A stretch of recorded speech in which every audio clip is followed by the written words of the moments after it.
One day I'm gonna be everything I wanna be. I don't let it get the most of me. One day I'm gonna be free. I wanna be everything I'm gonna be. My future right in front of me. One day I'm gonna be free. I wanna be free. So let me be free. One day I'm gonna be free. Mentally, physically, emotionally, spiritually. Yeah. One day I'm gonna be free. I'm standing at the crossroads, feeling like a lost soul. Don't know where I wanna go, but all I know is I wanna be free. They're telling me to let it be, but that just ain't in me, no. Jealousy and envy, but all I see is I wanna be free. See everything I wanna be, exactly what I'm gonna be. Don't let it get the most of me. Eventually, I'm gonna be free. See everything I wanna be, exactly what I'm gonna be. Yeah. One day I'm gonna be free. I'm gonna be free. Let me be free. One day I'm gonna be free. Mentally and physically, emotionally and spiritually. Yeah. One day I'm gonna be free. I told them take their aim off me. Stop trying to get a name off me. If they would just let me be, I'm gonna be free. I told them take them chains off me and throw away the locks and keys. If they would just let me be, eventually I'm gonna be free.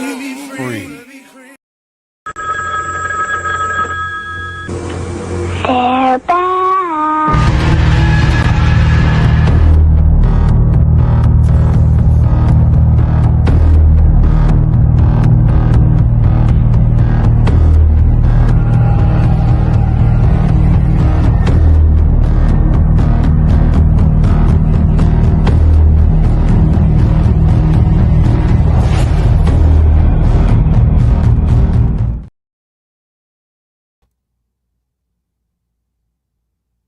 What's up, everyone? You got yourself muted, AB. What up, though? What up, though? 7 days, we're back again for another episode of Diamond Effect. Marsh Bishop, we got Mike Ball. We got a pretty good show for you tonight. We're gonna jump into. Apologies for the delayed startup. It was figuring out the last little bits and pieces before we crank this up for y'all to make sure we give y'all all the information that we could possibly give out on this particular subject. So it should be pretty good. It's a big one too. Yeah. So here's a question. What if I told you that America's biggest creditors has quietly been pulling out of the U.S., out of our debt? And most people have no idea what that means for their future. Now, China's been reducing its holdings of U.S. Treasury bonds, the same bonds that literally fund our government. We've talked about that several times. And when someone holds your debt and starts selling it, that kind of changes everything.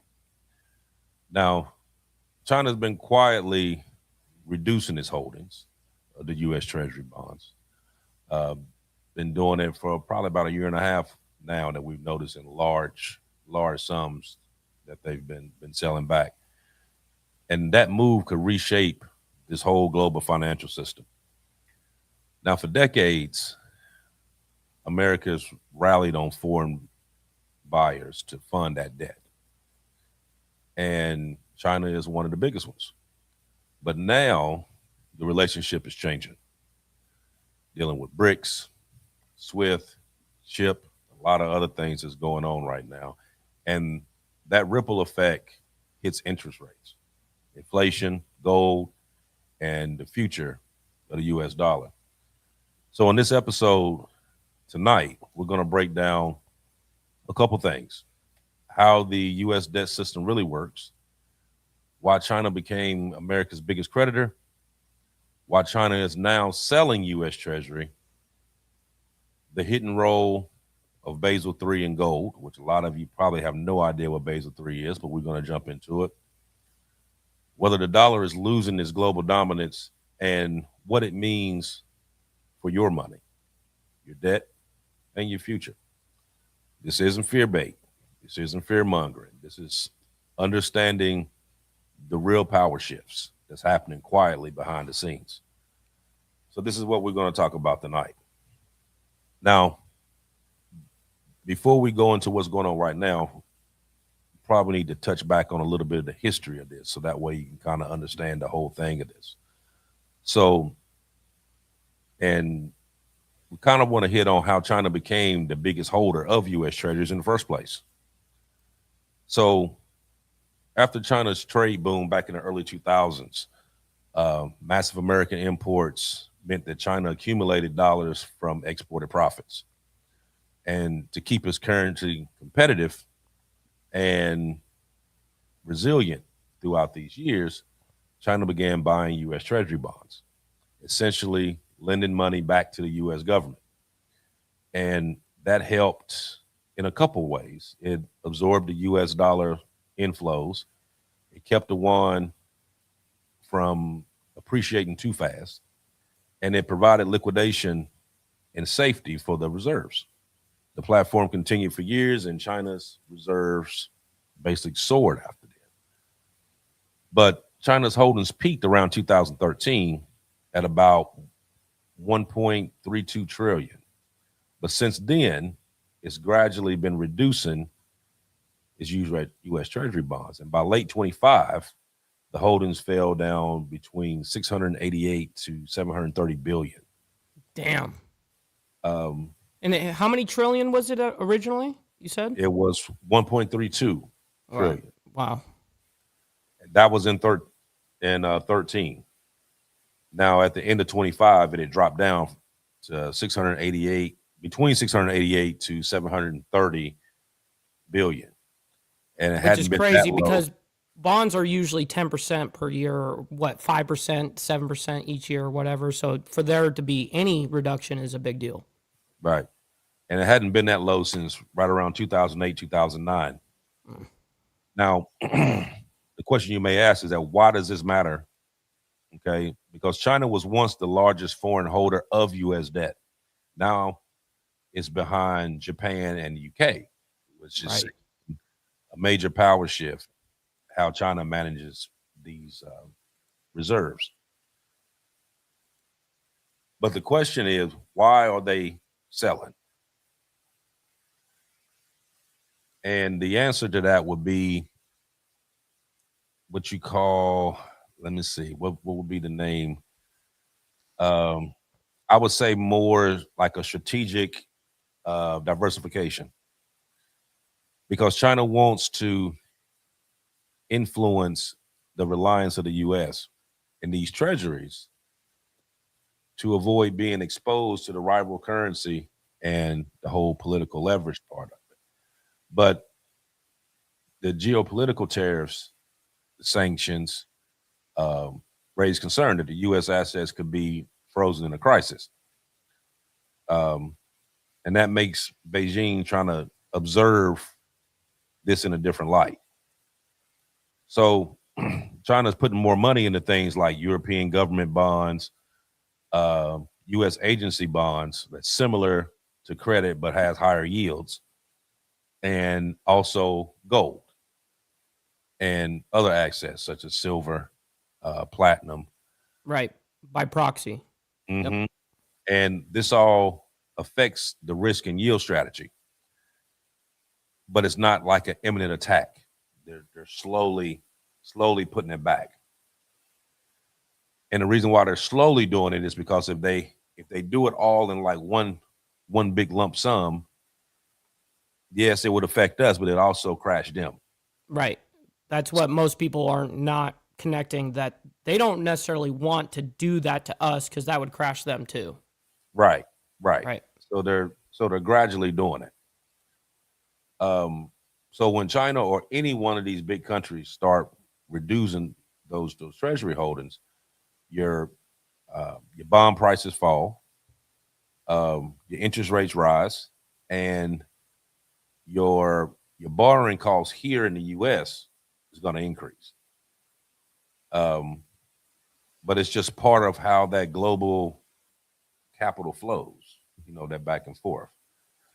But I think one of the biggest takeaways here is that China isn't going to go nuclear, like dumping debt. They can't afford to. Right.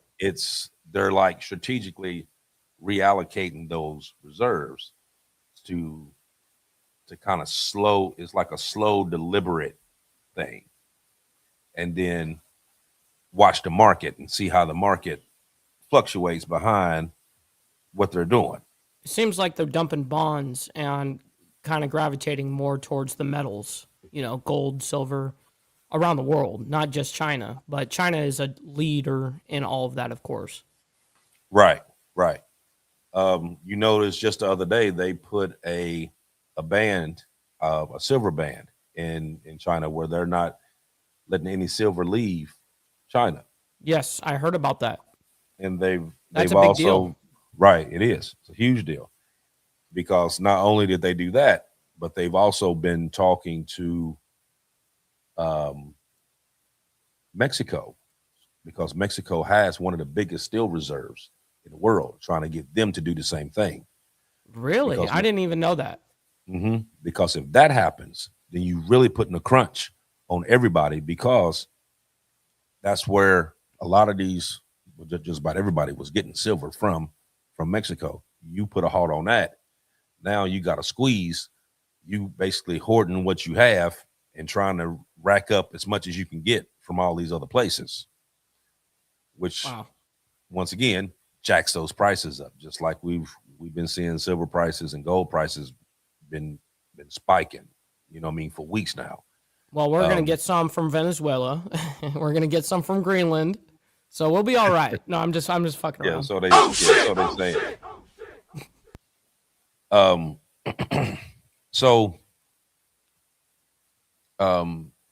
So why does China does it? Why do they continue to? And if you notice, even with back in the end part of December, when we had the big silver hike, where silver just jacked The up. original, well, Mhm. from this time frame. Yeah. Right, because there was a there was a phone call made from the United States to China, basically telling them don't hike up the prices during this time, because China doesn't celebrate Christmas. Everybody was going to be off here, Right. and I don't know why they thinking that, okay, we're going to tell them not to do it, and so in turn they're not going to do it. That's exactly what they did. But they put a cap. Well, they call themselves putting a cap, to where, like, if it hit a certain amount, I think it was $73. If it hit that amount, it would automatically shut down everything here and wouldn't let it go above it. Right. But what happened? It hit 72. It jumped 73 completely, hit 74, and kept going.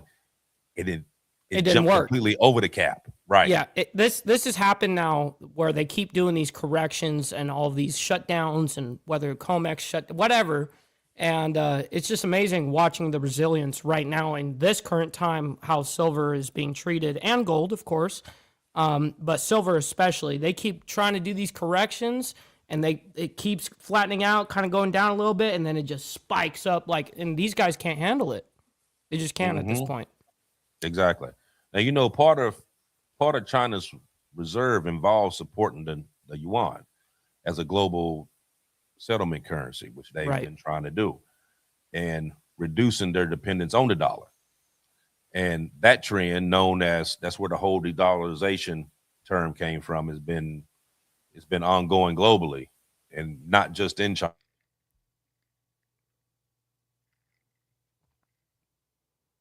Shit, that might be me. I don't know. He'll be back, Been, folks. been There you several. are. It's been yeah, I've seen it. We got a storm going on over here right now. Me So too. Me too. I was yeah, expecting it. I was expecting it for me. That's why I knew. yeah, it's lightning and thundering pretty good out there right now. So if it does that again, guys, bear with us. We got a little weather going on right now. But a lot of those nations that they've been talking to are now part of BRICS, which in those situations, what they're trying to do is basically have their currencies be the primary currency, but they have so much of that currency backed on gold. So I think under BRICS it's supposed to be at least 40% of everyone's currency is supposed to be backed up on the gold. Wow, I didn't know that. From Yeah. on a global standpoint. Yeah, just for the ones that's in BRICS, the ones that's coming into Oh, BRICS, that's one of their prerequisites is that they have to I be didn't know able that. to have enough gold to To be even backed at enter. least 40% of their money. Wow, I didn't know that. That's actually a really cool stat about BRICS that I didn't know. Yeah. Yeah. So gold and certain European bonds act as like safe havens that are kind of less entangled in US Treasury. So this growing of the Chinese gold reserves is reported to be like purchases that reflect that shift. So the more gold that they can bring in, they can basically what they're trying to do is put their money straight up on a gold standard. Yeah. And that's what they're trying to get all these Well, it other seems nations that's involved in that to be able to do as well. it seems like it's not just the U.S. dollar, though. I mean, yes, in particular because that's what's going to affect us the most. But on a grand scale, it seems like all these countries that are BRICS nations and all that. It seems like that they don't even have a super amount of faith in their own currency either. They're doing the exact same thing where they're rushing for gold and silver right now. Everyone is. So I think that's a high tail sign for everybody. You know what I mean? That's a big sign. Copy what they're doing, essentially. Right, right. Let me ask you a question right quick. Sure. So do you think China is selling US Treasury bonds as like a financial attack? No, I think they're hedging their bets at this point.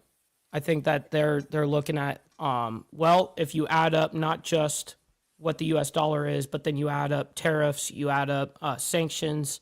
Now, if you're using the U.S. dollar, you're limited to the way that the U.S. is going to allow you to use that dollar. So there's a lot of limitations to our dollar essentially, and so I understand why they would be hedging their bets for a financial reason just alone. But they're of course going to need to be able to have a different subsect of money to be able to do the things that they want because the United States is not going to allow them. Exactly. So I'll just I think it's more of like a slow strategic diversification. Yes. So Yes. they just slowly pull away, and then as they pulling away from this end, they're growing that end. So Right. you're gonna get that. So like the basic borrowing cost over time would just kind of lessen U.S. leverage on a lot of this, Right. And so back in December, we were actually in what they call a quantitative tightening, where they wasn't printing out so much money, and they were able to write off so many treasury yields and be able to. So it was less money being circulated, which made everything a little bit tighter. But The interest rates. they try to bring down interest, right? Well, not just interest, but just inflation in general, right? Right, right. So when you tighten it up and you're not putting out that much, you're not printing out that much money, then you can kind of manage it a little bit more. I mean, it still will be hard to do though, based on the fact that you're trying to tighten this end, but you spend it on this end. So are you really helping the situation? You're really not. Right. But now I think as of December 10th, they moved from quantitative tightening to quantitative easing. Easing, correct. Which means right now they printing money like a motherfucker. You know what I mean? They printing it out of thin air. And by you doing that and putting all this extra money out, you're dropping down the actual value of the dollar. Well, I have a graph that I actually made this morning from January of 2025 to January of 2026, looking at the U.S. dollar purchasing power, gold and silver purchasing power, which is a gold line as well as a silver line, showing the differences.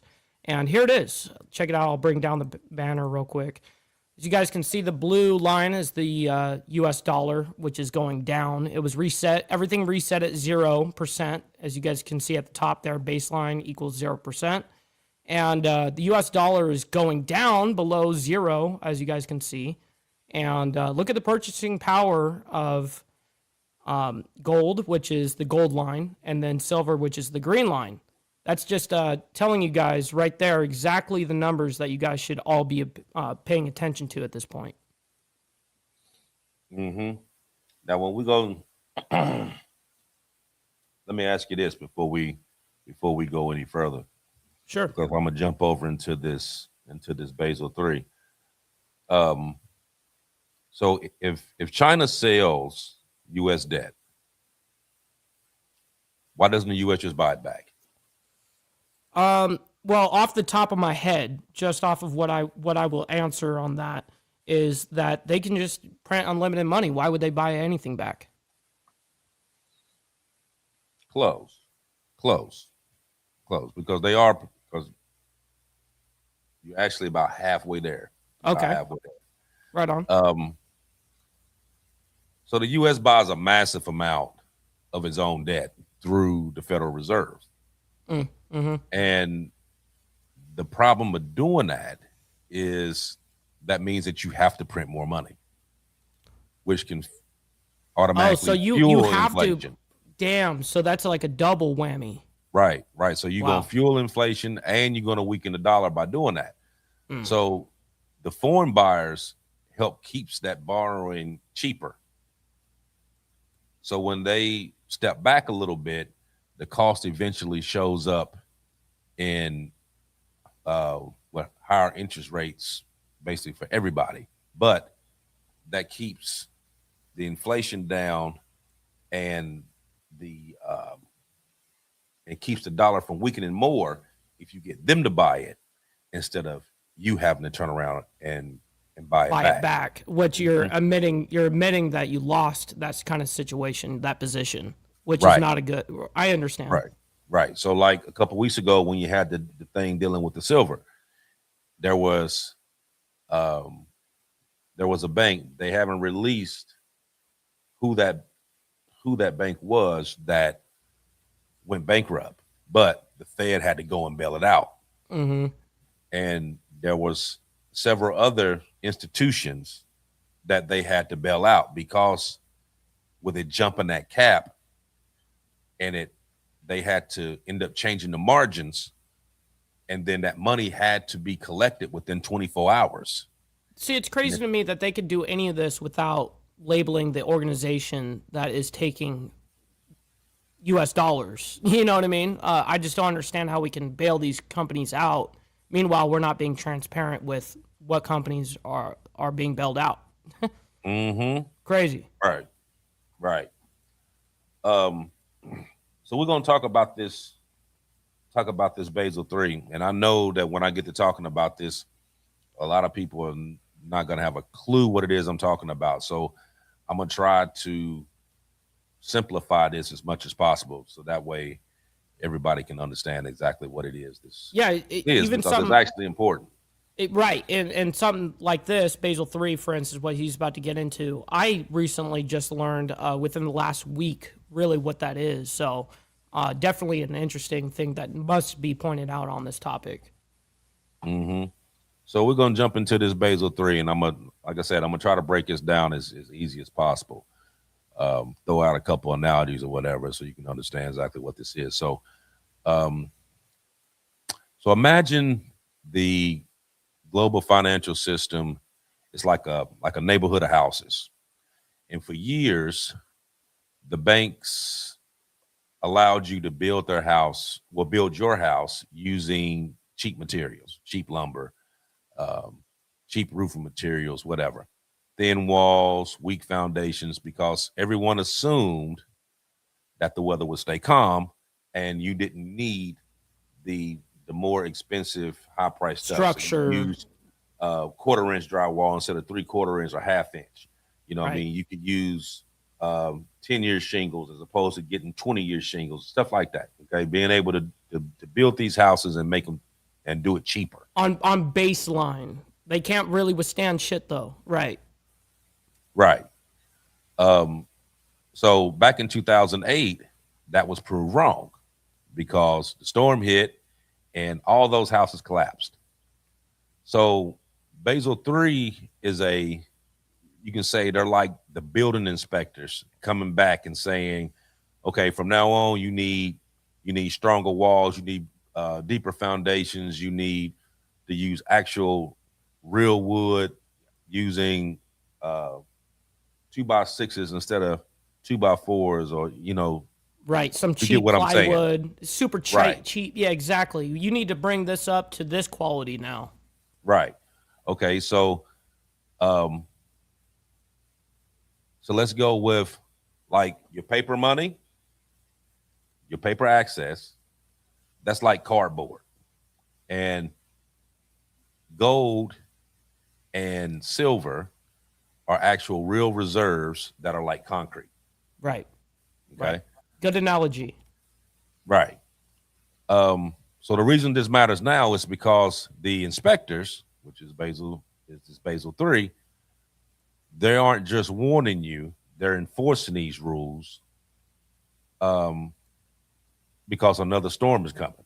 Right. And the central banks are not signing for any of this up. They're actually, their opinion on any of this is irrelevant. And now this was forced from a different aspect of auditing, essentially. Right. So they basically like they're like the weatherman telling you that a storm is coming. Mm-hmm. And big time. You got to prepare before the storm comes. Like hurricane comes, everybody board up your windows and seek higher shelter or leave town or whatever because there's something coming. And that's basically what Basel III does. And that was born right after the 2008 crisis. It was like a regulatory overhaul designed to prevent these banks from collapsing. And they put in things like you had to have higher capital, more liquid and stable access, better stress buffers. That now this applied internationally to all the major banks, not all just of them. Right, right, all not the just major the United banks. States. Right, not just the U.S., everywhere. So, so under the latest rules that they just put in place, and it actually went into effect Monday. Physical gold. That was a huge day for metals. Just got to point that out. Geeking. Right, because you notice gold and silver shot up right after they announced this. Big time. But when they announced it, you notice all the news sections didn't talk about this. It's not in their interest. Right. So like if you was like on a financial program or whatever, you heard them talk about it. But on actually on CNN, Fox, they didn't even talk about Of course this. not. Of course not. It works Um, against the banks. It works against the institutions. It works against everything, actually, because we work off of debt. We work off of interest, and gold and silver doesn't do that. So, yeah. so what they passed on Monday is that physical gold is officially treated as like a tier one high quality liquid asset. What does that mean, though? Right, meaning it could be counted like cash in central bank reserves. Now that's big, that's huge, because it increases the attractiveness of real gold holdings in these banks, and it reduces the incentive to hold dollar assets simply because they're liquid. You don't have to have that much dollars as long as you have the gold to back it up. Right. And now the way that they're classifying is what you're pointing out right now is with gold, though. Now there is no more like, hey, we've got this on paper. We've got promises. We've got this. We've got that. No. None of that handshake matters. It needs to be in your vault right now. That's all that matters. What do you have right now? That's what matters. Do you hold it? Right. If you don't hold it, you don't own it. Mm-hmm. Right. So by doing that, it pushed these global financial systems closer to having real hard access. You know what I mean? Having physical gold in their banks. Now, but Basel III also makes these securities and paper gold less attractive compared to physical. Right. So they're basically setting this up to where these banks have to have a certain amount of gold in their possession for the money that they say they have. Right. Which is kind of sort of like what it was when you had the actual gold standard. Right. But now this is detrimental to these people, though. Mm-hmm. Detrimental. Let's see how they survive this, honestly, because I don't see a lot of this working out for their favor. Now I'm just now hearing about this Basel III. I didn't even know it even existed until here recently. Same. But then come to find out, this has been going on back since 1974. What? So Yeah. they've been working on Basel I, Basel II, Basel III kind of thing? No. It's always been Basel III. Oh, really? But Interesting. I didn't know that. But it's actually been in existence dating back past right at 1974. So what was it, like a bill that they were trying to get passed or something? Like, how's that work? You know? No, what it was used to reshape bank balance sheets. So like the newest phase that they're doing now, it puts physical gold back into the regulatory spotlight in a way not seen since Nixon dropped off the gold standard, which basically what they're doing is bringing that gold standard back. Interesting. Without saying it's the gold standard. Without it actually being tied. Exactly. I understand. Real quick, I got to shout out. We got Department of Numismatics, Mr. Boulay, coming in. By the way, Alabama's finest, saying making precious metals great again for $10, man. I very much appreciate that. Absolutely, you know the deal. Well, we've been talking about that for months now.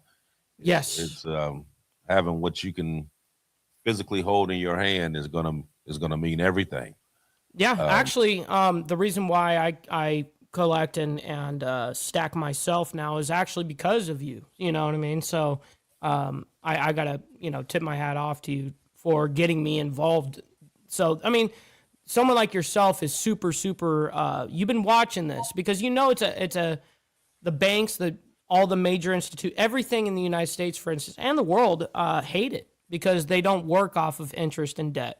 And that's a threat. That's always going to be a threat. And I think people are finally waking up People like me, my age range, my generation, the generation that's younger than me, I think they're a little bit ahead of the times because of shows like this. And I can't thank you guys enough that got the knowledge and don't gatekeep. It's awesome. Yeah, see, and another good thing about the gold that everybody likes is gold doesn't rely on another country's promise to pay, and it can't be frozen in sanctions. Right. That's So right. a trust and paper access, paper dollars, like I said, it slowly erodes. Gold becomes a neutral reserve. Because it's universal. You can't. It's not just the United States. You Right, know, it's not right, just our currency. That this is a world currency. right, right. And it's especially good for countries um, that has like long term geopolitical uncertainties. So that helps them. So Right. like Argentina, African nations, um, Venezuela. Sure. Um, when when Argentina, they had that big crash here not too long ago. Right. And we bailed them out for their money, their Gave peso. them We the bought their 40, peso out. right? Gave them the 40 billion to Right. bail it out. I told you about when I went on Wise, and I went on there and just bought some just to No, I just to didn't. see. I don't remember that. Yeah, so I went on Wise, and Wise, you can go on there, you can take U.S. currency, and you can switch it over and buy like other forms of currency all around the world. So I just used a small amount. I just used $20. Sure. Why the hell Just not? It's right, like a just stock that you can play. well, not really a stock, but you can actually purchase that currency. So do you get it in hand or is it like a paper or whatever No, thing? it's on the. I mean, it's all on a on an app or whatever. I mean, you Right. can right. Understood. You can actually go there and cash it out, whatever. But Sure. you can But that you but you can have buy it. world currencies though. That's Right, cool. right. You can buy any currency you want on Wise. So I Wow. went on there and I spent $20. Now that $20 US ended up getting 28,614 pesos in Argentine Wait, pesos. how many pesos? 28 over 28,000 Wow, for $20, man. That's so crazy. on $20. Yeah. That's how far or how low it dropped. Right. Now, That you now can, what's it worth now though? you know what? I don't even know. I have to go on there and look. I bet you I made don't your even money back. know. I bet I you don't tripled your even know. money. Yeah, I don't even know. I don't even know if Oh, that shit. bailout even worked on that. I don't know. Yeah, you should go check that. Yeah, I just went on there just to see, like, okay, if I spent $20, how much could I get? And it showed. Yeah, I'm like, no oh, kidding. You're like, oh, dude, I'm just gonna get it. Fuck it. right, right. It's $20. Ding. You know. Oh, that's great. You got to report back to us and let us know next week. Yeah, That'd be great. I'm gonna have to go on there and actually look and see if it's changed That's since then. funny. Right. Um, okay, so we're gonna talk about this Basel III, and we're gonna talk about how it affects the global power as well as the dollar's role in that. So the dollar has a reserve status, and since World War II era, the U.S. dollar has been like the primary global currency. Um, that role formalized under different systems um, and mainstreamed after Nixon ended the dollar and gold standard back in 71. Um, but here's the trend behind that. The share of global reserves held in dollars has fallen over the decades. And a lot of these countries are diversifying into non-dollar assets, which is such as like euro, gold, and silver, as part of their whole de-dollarization. Now China has been reducing the Treasury holdings. That's just one piece of it. Now the global holdings overall are still very large. That's well above $9 trillion.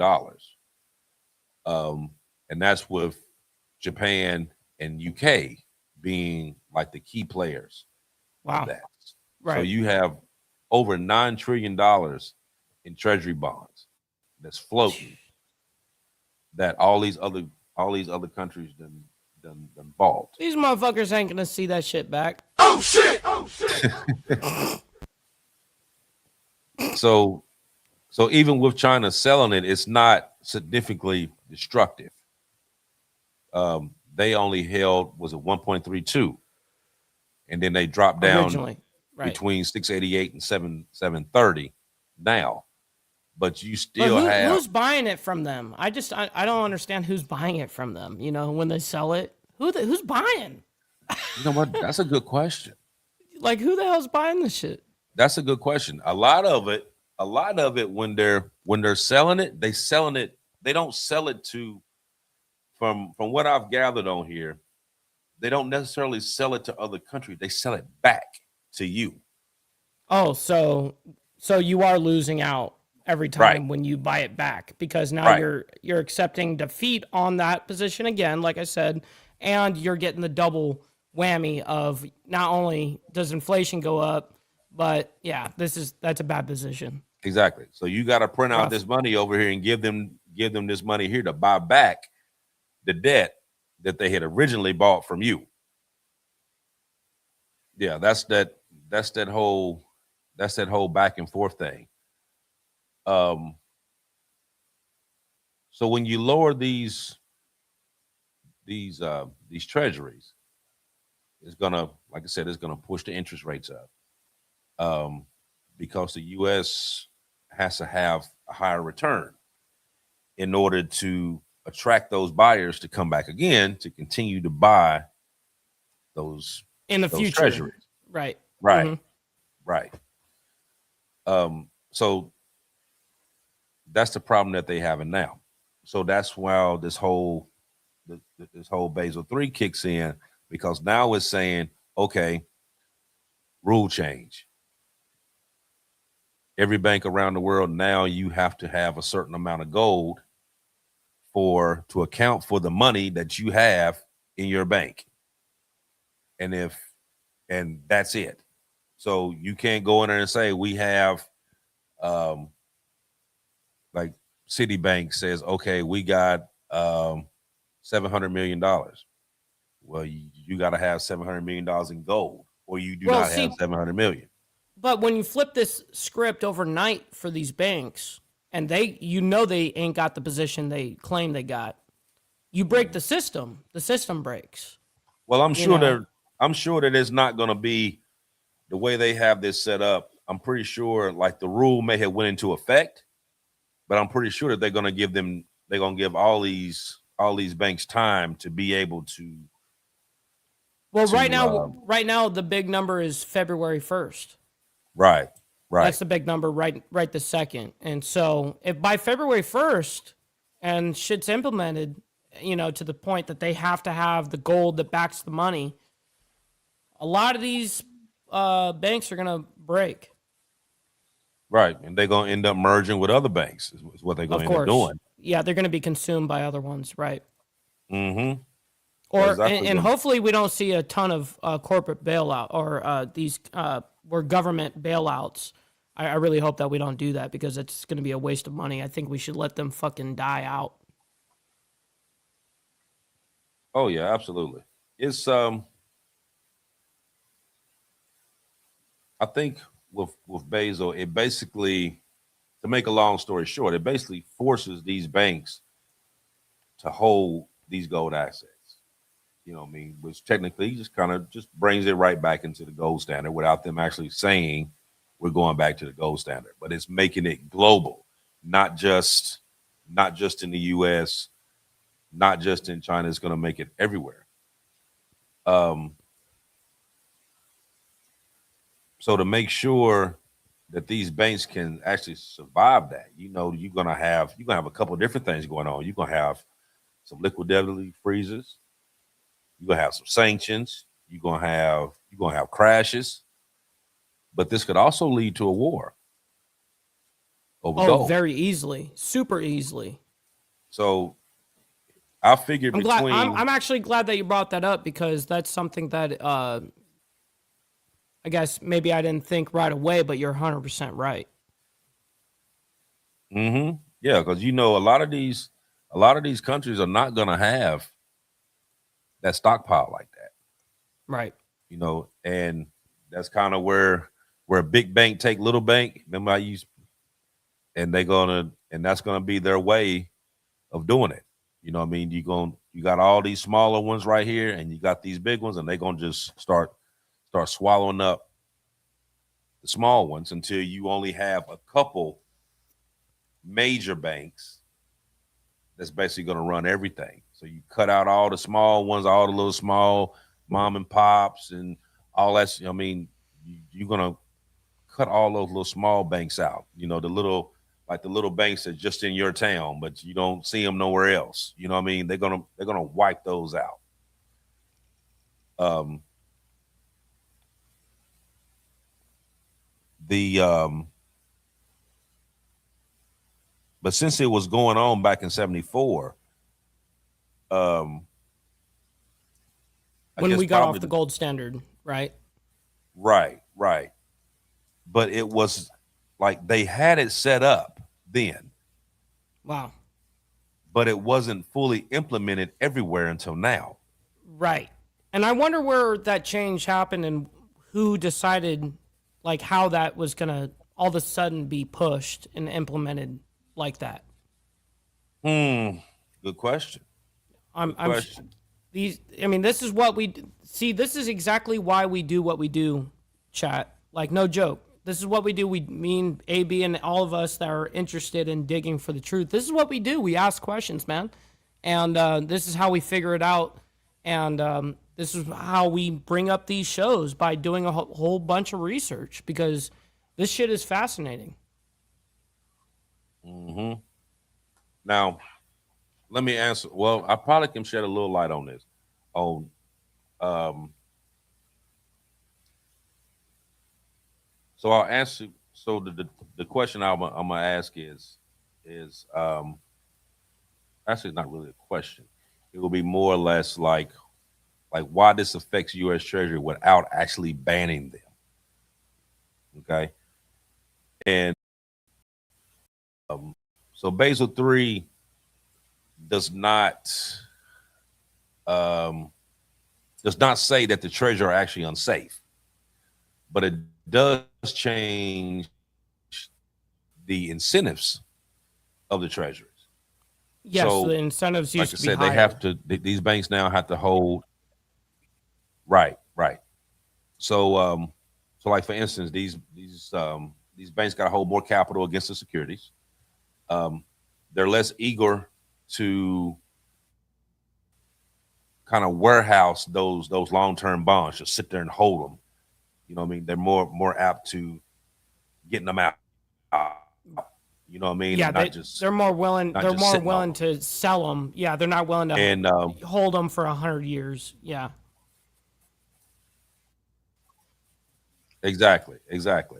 And then then a lot of these banks are going to prefer that these assets don't fluctuate wildly, due to like stress scenarios, stock markets, all of that. So they're gonna start being real particular about how much money they have. They're also gonna be really particular, even more particular, how much money they're gonna let out. So when you go in for um, loans, like big loans, house loans, stuff like that, they're gonna put more red tape before they just give out that money now. You know what I mean? Because um, everything has to be. It's more. It forces the bank to be more structured more take in and less give out. It's basically and more transparent too. what this is doing. But it's not, like I said, it's not going to just do it in one spot. This is going to be a global thing. There was what was that other question that I had here that I was going to ask you? Oh,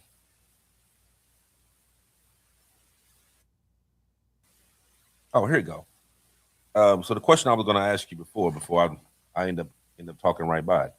But why do you think gold itself is becoming more important again, like more important than actual silver? The answer Even though silver is taking a rise, but why is gold more important? Well, at this point, because of what the banks have recently classified what gold is. What's the exact nomenclature that they use? I'm gonna go ahead and take a stab. Where they call it like a top tier asset or something like that.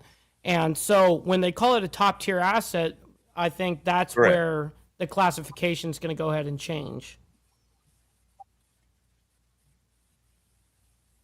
That's true. They did make it a top tier. The reason why they made gold a top tier and not silver is because you can get gold in more places than you can get silver. So that's why they changed it. Even though silver is going as high as it's going because silver is in lower quantity. You can only get it in certain places at high amounts. Like I said, Mexico is the leader of silver. Well, not just with so by the way, AB, you're lagging, but you're like 2 seconds behind. You're probably like 3 seconds behind. But yeah, silver, the amount of silver that we actually mine doesn't go to like the consumer amount, like for gold, for instance. Gold, the majority of gold that has ever been mined ever has actually, or is still on the planet today. But silver, not so much because of the amount of use that we have it for. Solar panels, in tech. A lot of silver is actually in our landfills right now, in these garbage fucking chip cards and all this crap from PCs. Yeah, silver is definitely an interesting thing, and now that silver has been reclassified as a critical mineral in the United States, that's also jumped the silver boost, where it's not artificially made in the market of how much silver is actually worth. No, I think silver's been undervalued for decades, and now it's finally reaching to a point where, yes, this is what it actually is worth. And we're still way below what I actually predict. I mean, even Bank of America is already talking about $350 silver. So when Bank of America is already talking about it, that's a hightail sign. So we're looking for a crazy ass bull run right now.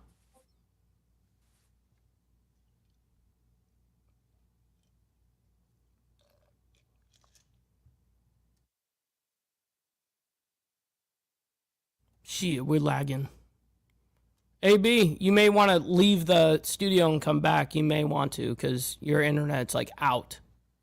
But that's the way of the road. He's in the middle of a storm, ladies and gentlemen. So am I, actually, but not too bad. Let's see. We got you again, I think. Yeah, this storm is getting crazy over here. Yeah, this storm is crazy over here. You're good now. Yeah, so we're gonna hurry up and get this done before I do it again. Yeah. I had seen them selling, like we've been buying silver and stuff by the ounce. And I actually seen a place that they were selling silver by the gram. Oh no, that's terrible. That's crazy. That's a bad sign. That's actually a bad sign. I actually bought one just to show. You see how small that is? Oh my God. That is? No way. Hold on. Let me full screen you, dude. That's insane. That is a gram of silver. That's, I mean, I never thought.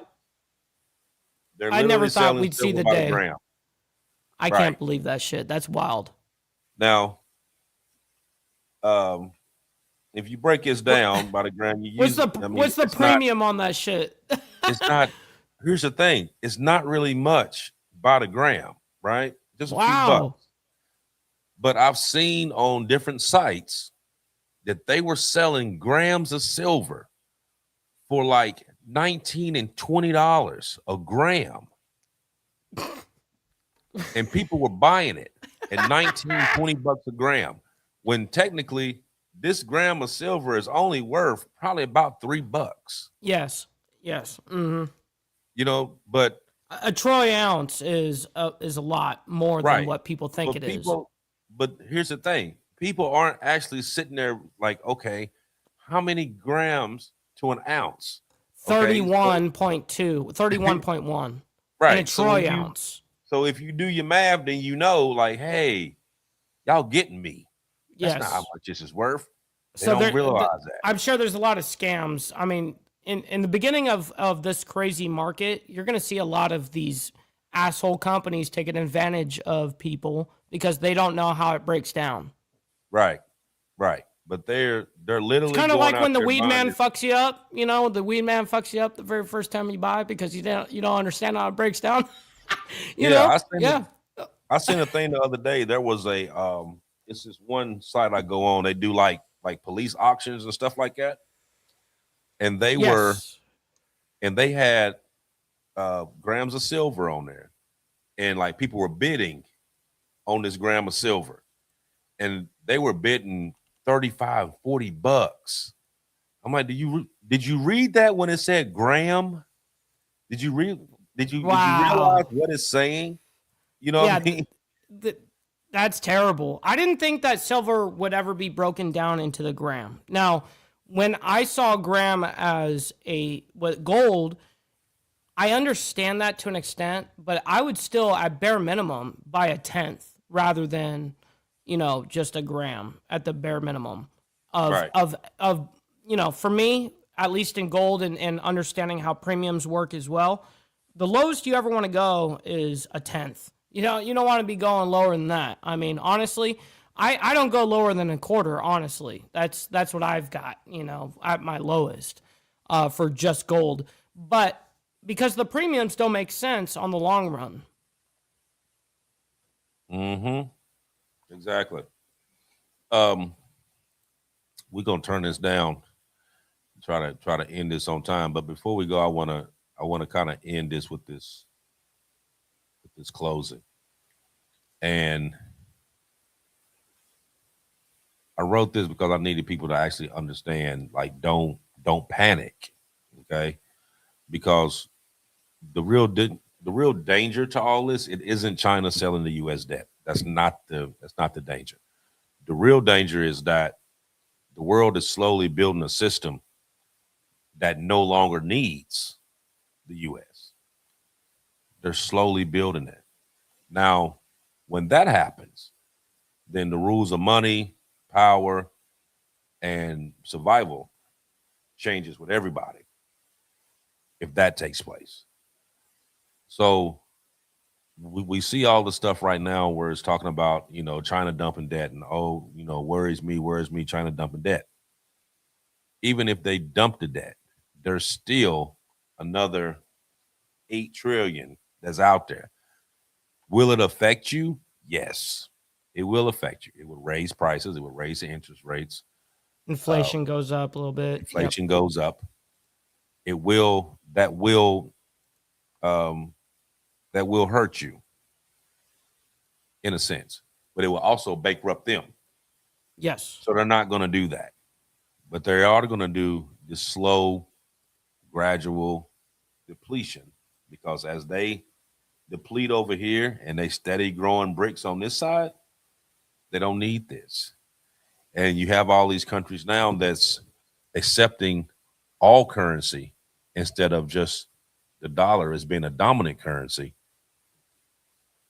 That's also going to play a role in this as well. So we're gonna keep our eye on it, just like we've been doing, and as things progress, whether good or bad, we're gonna put it out there. You know what I That's mean? right. Because that's the whole part in doing this show That's the is to get put it down. out. Like I said, everybody's gonna have their opinion, and some may agree, some may disagree, but the truth is the truth, whether you want to admit it or not. So I want to thank everybody for coming out. Like, follow, share, subscribe.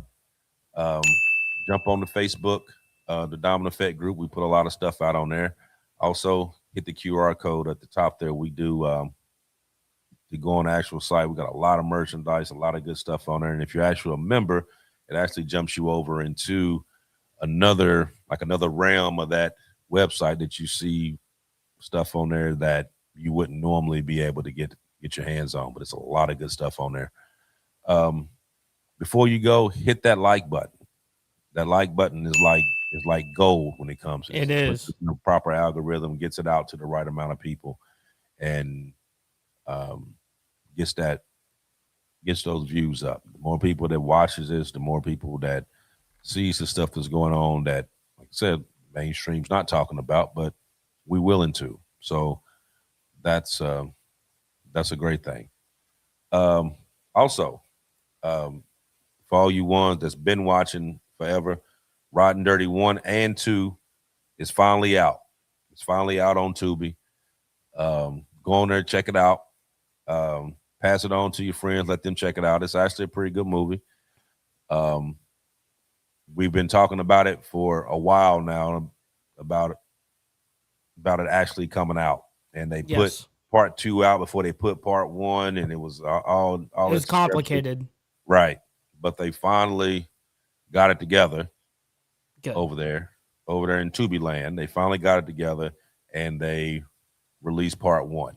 So go on Tubi, Riding Dirty, part 1 and part 2 is out there.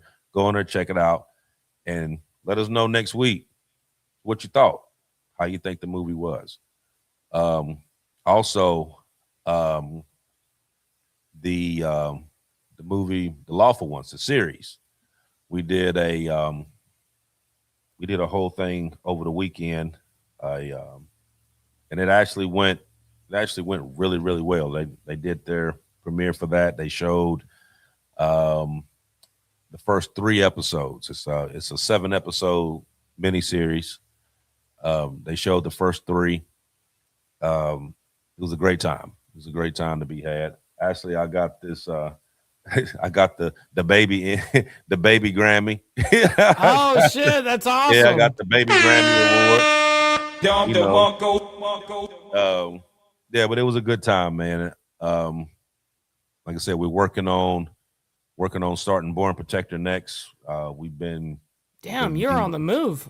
Yeah, we've been knee deep in this script trying to work out everything to where there's absolutely no bugs, no kinks. Everything flows the way it's supposed to flow, and I'm telling you, that's going to be a great movie. It's a lot of suspense, plot twists, drama, a little bit of everything that's in it. But that's the next one that we're going to be working on. So before we leave tonight, I'm gonna play the trailer for Riding Dirty. I got it queued up. We're also gonna play the trailer for The Lawful Ones. I think I have that one on here. Not that I know of. Let me see. Did I have that one there? I thought I did. Yes. I got change of heart. No, not that one. See the one right beside Riding Dirty? Yeah, Standing on Business. Yeah. That's the Okay, so I'll play Riding Dirty first, and then Standing on Business. Yeah. So Riding Dirty, like I said, is already out on Tubi now, part 1 and part 2, and The Lawful Ones, which used to be Standing on Business, they changed the name. That's right. I remember you telling me that. That's supposed to be out at the end of this month. So just stay tuned, and like I said, check those 2 out. And next week, let us know what you think. And I just renamed that file to Lawful Ones because I know that you did tell me that. So, anyways, much love, honor, respect, everybody. Thank you all for being here this evening. We all very much appreciate you. Make sure you guys hit that like button, not only on our side, but as well as archbishops over there on the Diamond Effect, man. And listen, again, what AB said, we're not trying to do any type of fear mongering here. We're just trying to let you guys understand the landscape, and that goes for YouTube too. So we're not doing any type of fear mongering. We're just letting people know exactly where we stand. And I can't thank you enough, AB, for organizing this as always. And listen, we're going to be rating my buddy on my side. We're going to be rating Chris Lestrange here at the end. Make sure you guys let him know we're coming through with the Mike Ball raid. And until 7 days, much love, honor, respect. God bless everyone, and enjoy these trailers. Fucking Mateo. And I'd say I was excited to see you, but really, I'm just glad that your dumb ass doubled the bet to 100,000. Y'all give it up for the infamous dog!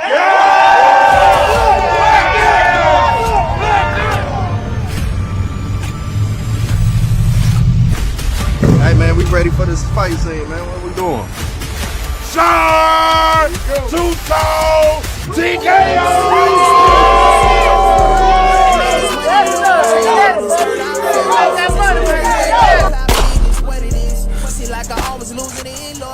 Where you get this from?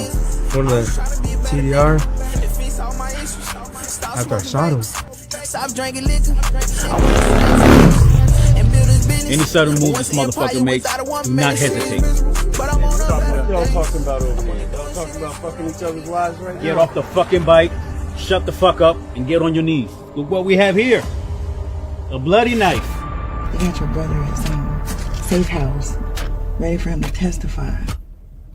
Fuck. This gotta be handled. A fucking President B-Mac sitting in fucking jail. So what the fuck we doing about getting them out? John, one time. What'd you say to me?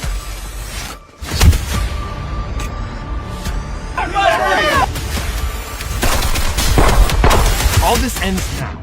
No more bodies, no more hunting. You got beaten your own game, so own it and move the fuck on.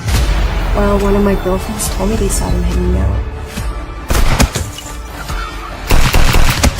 You are fucking the competition.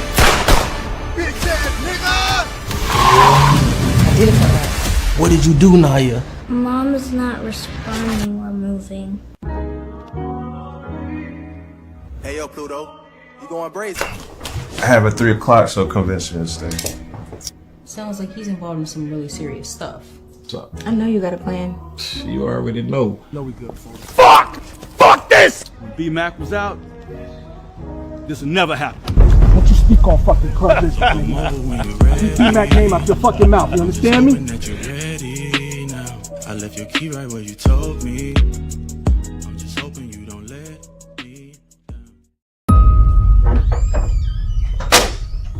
Morning, everyone. Everyone look all rested and relaxed. But, you know who's not relaxed right now? The fucking governor. Hello, man. So you said to come out here with no assistance, no security, so why are we here? Look, I promised your father to get you into the office, and I lived up to that, right? Yes, sir, you did. Your father also promised me that my product would be in safe hands. You already know how that went. Hey, yo, Papa. Show the man what he want to see, bro.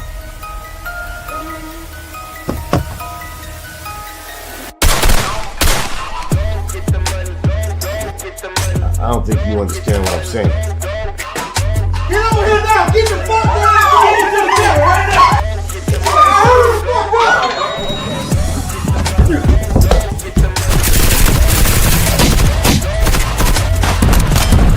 Listen. Okay, I'm listening. I didn't want to say anything in front of the others. Pissed off the wrong people, motherfucker! After comparing the last few hits with the last time, I think they've been hit by some professionals.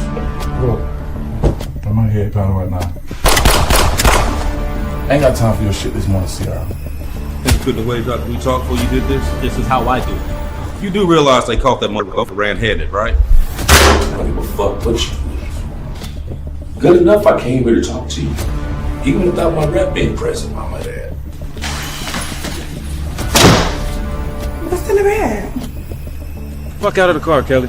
No! I said get the fuck out of the car. Nobody playing with your ass, man. Fuck you!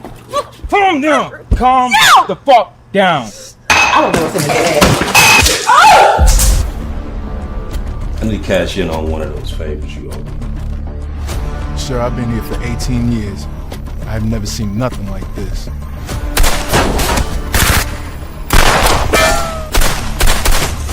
Fuck, they found you, didn't they? Fucking coming for me. They're coming for me. Time for the Moscow manicure! The fuck is wrong with you? You're supposed to be the one I can trust. Think we can trust his ass? Look, that motherfucker's life is on the line just like ours is. So, what is it, Amelia? Nigga, tighten up! Hurry up! Nigga, this is a robbery! Man, bitch, help! Look, Lieutenant. Then why the fucking cartel is sending us fucking cards with your fucking name on it? We're working for the cartel. What the fuck? Bitch, what? Keeping it real about it. Looking for something that's real. You know, standing on business. Just keeping it real. Fuck. Hell no. I'm just keeping it real. So I bought the windows clear, but I need them tinted yet. Yo, with 24 we need to meet. rims, but I ain't even finished yet. Now. Feeling like I'm almost here, so I ain't tripping. Yeah.